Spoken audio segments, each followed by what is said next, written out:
28 aprel günü Sabaның Сәләтле балалар мәктәбе математика фәненә гашык укучыларны һәм үз фәнен укучыларга яраттыра белгән укытучыларны кабул итте. Биредә Саба районы башлыгы Рәис Миннеханов призына беренче мәртәбә математика фәне буенча олимпиада үткәрелде. Әлеге бәйгедә катнашу өчен республиканың Актаныш, Әгерҗе, Сарман, Буа, Балташ һәм башка районнарыннан укучылар килде. Көннең беренче яртысында 4-нче, 5-нче, 6-нчы, 7-нче сыйныф укучылары олимпиада биремнәрен чиштеләр. Ул арада әти-әниләр өчен мәктәп буенча интерактив экскурсия үткәрелде. Сабаның Сәләтле балалар мәктәбендә агымдагы уку елында илебезнең төрле төбәгеннән булган укытучылары өчен зур форум үткәрелде. Ел дәвамында галимнәр, югары уку йорты укытучылары районыбызның математикага сәләтле балалары өчен дәресләр үткәрде. Район башлыгы призына үткәрелгән математик олимпиадага да мәктәп коллективы бик зур җаваплылык тоеп әзерләнгән. Бу олимпиаданы без Казан федераль университеты белән берлектә үткәрәбез һәм инде менә шушы эшләрне тикшерүдә безгә инде шушы университетның укытучылары ярдәм итә. Бу заданиеларны эшләрне төзегәндә безнең инде шулай ук Казан федераль университетының студентлары, укытучылары белән берлектә төзелде. Биремнәр инде һәр яшь үзенчәлегенә карап төзелде. Шулай бит. Инде математика фәне белән кызыксынган, математика фәнен яраткан укучылар бу биремнәрне эшли алыр дип уйлыйм. Чыннан да безнең бу олимпиада әле беренче тапкыр гына үтә. Мондый масштабта дип әйтик инде. Бу олимпиаданы без традицион олимпиада дип үткәрбез дип планлаштырабыз инде. Һәм шулай ук менә бу олимпиада катнашкан, олимпиада җиңү яулаган укучылар белән без инде аерым эшләрбез, алар белән элемтәләрне үзмәбез дип уйлыйм. Әлеге математик олимпиада әти-әниләрдә дә кызыксыну уяткан. Шәмәрдәннән Фәридә ханым Закирҗанова кызы Мәдинәне алып килсә, Балташтан Хөснетдиновлар гаиләләре белән үк килгәннәр. Математиканы яратам. Математика укытучысын да яратам. Математика белгән кеше ул башка фәннәрне белә дигән сүз. Фән белән кызыксынуын бик хуплыйм инде. Үзем математика укытам. Алсу Илдаровна ул безнең театр кружокларына бара. Алар Россия конкурсларына да барып җиңделәр. Менә хәзер тагын чит илгә дә баралар конкурска. Һәм математика белән аерым шөгыльләнә шул ук укытучы. Ул бик күп заданиелар һәр көнне почти биреп кайтара. Ул аны биреп кайтарган көнне үк утырып эшләп бетереп китә инде, алып килә кире. Мин үзем дә физика укыттым мәктәптә, математикага якын. Үйгә кайткач кына түгел, хәзер без кайтырга чыгып, машинага утыру белән математика турында сөйләшү башланачак. Мин әти дә, әни дә математиканы укыткач, мин кичкенә вакыттан математика белән кызыксынам. Безнең укытучы Анжея Рафиковна. Бүген мин математикадан олимпиадага кирдем. Мен олимпиадада мастер-классларда ошады.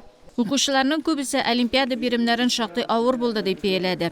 Укытучылар, комиссия әгъзалары һәр бәйге, һәр олимпиада бала өчен бик зур, алга табада кирәк булачак тәҗрибә дип саный. Миңа калса, балалар чыннан да тырышалар, аларның ниндидер сәләтләре, мөмкинлекләре бар. Бәлки кайбер җирләрдә аларга менә бу олимпиада тәҗрибәсе җитеп бетмәйдер, чөнки олимпиада ул бит, мәсәлән, дөрес чишеп кенә калмыйча, аны дөрес итеп формалаштыру, язу.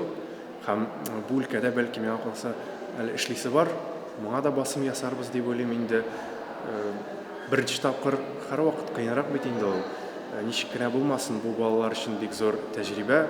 Алар бу мөмкинлектән дөрес итеп файдалангандыр дип уйлыйм инде һәм киләчәктә яңадан яңа олимпиадаларда катнашып, зур уйларга ирешерләр дип өметләнеп калабыз. Менә без әлеге компания белән инде Казан федераль университеты профессорлары, остазлары белән бергә Саба мөгаллимнәрен дә эшкә кушып, әлегә җитешәбез һәм миңа калса шактый гына уңышлы мәсьәләләрне тикшереп барабыз.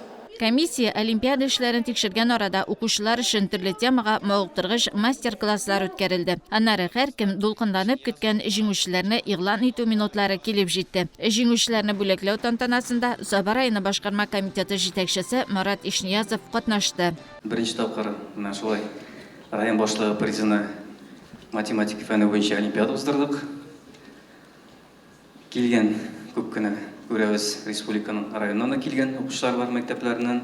Безгә килгәнлеге өчен, олимпиада катнашкан өчен бик зур рәхмәт. Инде уйлыйбыз, әлеге олимпиада без алдагы елларда да уздырырбыз дип. Һәм инде үзебезнең республика мәктәпләреннән генә түгел, башка регион мәктәпләреннән дә әлеге олимпиадага килеп катнашалар дип өметләнеп калабыз. Җиңүчеләр һәм призерларга диплом һәм акчалата бүләкләр. Һәрбер катнашучыга сертификатлар тапшырылды. Сатыш урта мәктәбе укучысы Алмаз Сабировның кызыксынулары бик күп төрле. Ә математиканы ул иң кирәкле һәм иң кызыклы фән дип исәпли. Ул математик олимпиадада 3нче урынны яулады. Минемчә, олимпиадага урын алыр өчен, бәләкәй чактан ук математика белән кызыксынырга, математиканы ошатырга кирәк, чөнки математика бүтән кешегә бирелми ул. Математиканы минемчә яратырга кирәк, чөнки математика бүтән җирдә кирәк ул. Бу 3нче урынны мин үзебезнең мәктәптәге кешеләр ярдәмендә ирештем. Мине укытучым Одаренный балалар мәктәбендә суббота сайын безне математикада олимпиадный, углубленный һәм башка төр математика өйрәтәләр. Мин үземнең урыныма бик канәгать һәм бик шат. Сабар районы башлыгы Рәис Миннаханов призына математика фәне буенча үткәрелгән олимпиадада быел 300-дан артык бала катнашып, үз көчләрен сынап карады. Сәләтле балалар мәктәбе коллективының алга табада бик зур планнары бар. Җитәкчелекнең ярдәме һәм теләктәшлеге булганда, аларның һәрберсе чынга ашуына ышаналар.